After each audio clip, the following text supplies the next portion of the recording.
Hai, aku Dina dan aku berumur 19 tahun.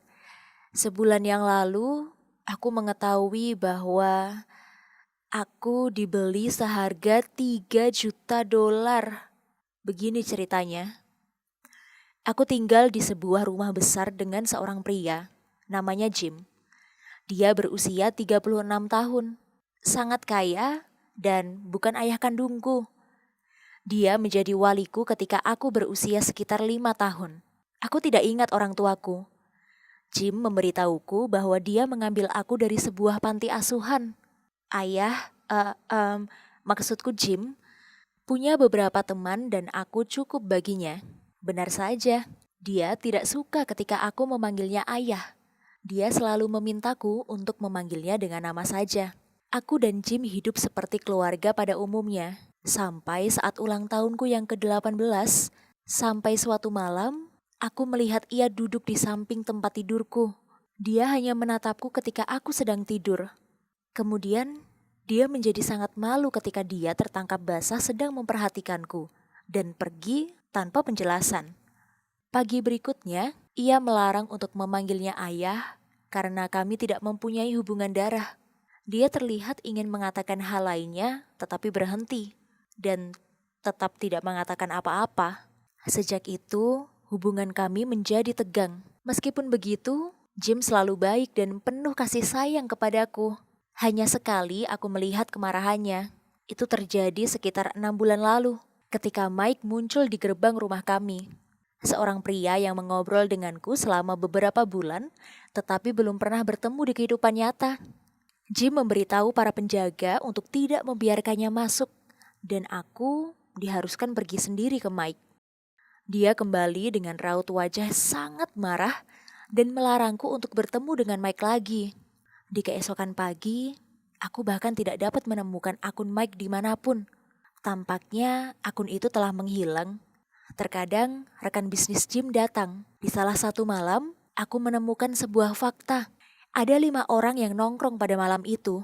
Di antara mereka, aku hanya mengenal Brian, yang termuda dari teman-teman Jim, dan yang selalu menatapku dengan, tatapan yang aneh. Tatapannya membuatmu merasa telanjang. Dia membuatku merasa sangat malu. Kali ini, pertemuan itu berlangsung hingga larut malam.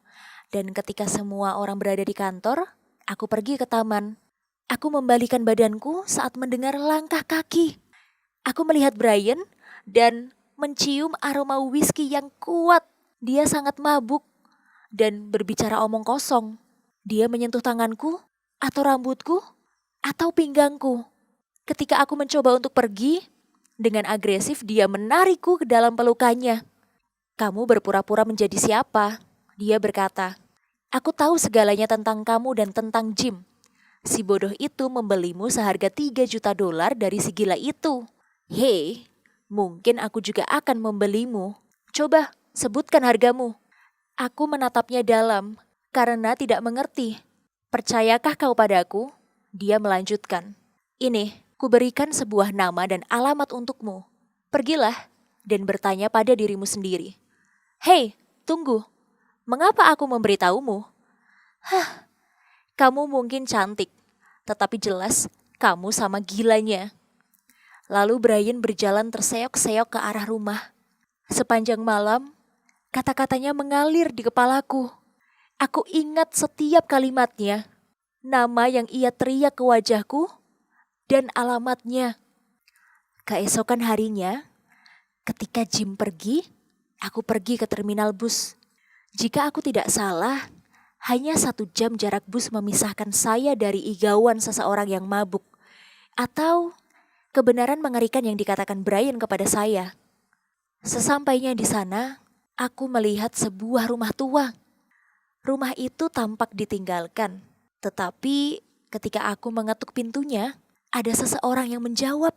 Pintunya kemudian terbuka. Ruangan di dalamnya terasa gelap dan lembab sekali. Di sebuah kursi, duduk seorang wanita tua. Dia melihatku dan berkata, "Rosie, aku senang kamu telah kembali." Aku berada di sana sekitar 30 menit, tapi wanita tua itu tidak mengatakan apa-apa lagi. Jelas dia sudah gila. Aku sedang beranjak pergi ketika tiba-tiba sebuah foto di dinding menarik perhatianku. Wanita yang ada di foto itu adalah dia, tetapi jauh lebih muda. Dan di sebelahnya ada seorang gadis seusiaku dan seorang gadis kecil sekitar 4 tahun. Hei, gadis itu adalah aku. Aku punya satu foto dari kehidupanku di masa lalu yang diberikan oleh Jim saat aku masih kecil. Di foto itu, aku duduk di atas kuda poni putih. Aku langsung mengenali bayi dalam foto yang terpajang di dinding itu. Itu aku. Aku mengambil foto itu untuk meminta penjelasan dari Jim. Tapi ketika aku keluar dari rumah, limusin hitam milik Jim sudah terparkir menungguku. Aku belum pernah melihat Jim begitu takut. Dalam perjalanan pulang, dia memberitahuku tentang segalanya. Ketika Jim seusiaku, dia berkencan dengan seorang gadis. Namanya Rosie. Ibunya menentang hubungan mereka. Dan karena ibu itu memiliki pengaruh pada putrinya, Rosie segera berhenti menemui Jim dan akhirnya mereka putus. 5 tahun kemudian, Jim mengetahui bahwa Rosie meninggal, tapi putrinya tetap tinggal. Ada gosip yang beredar dan banyak yang menuduh ibu Rosie tentang kecelakaan yang menimpa putrinya. Kemudian, Jim muncul lagi di rumah nenek. Ketika dia melihatku, dia langsung menyadari bahwa nasib yang sama akan terjadi padaku. Aku terlihat seperti pengecut dan ketakutan, gemetar, dan takut akan segala sesuatu di dunia. Jim meminta pada nenek untuk membiarkan dia mengambil alih asuhku.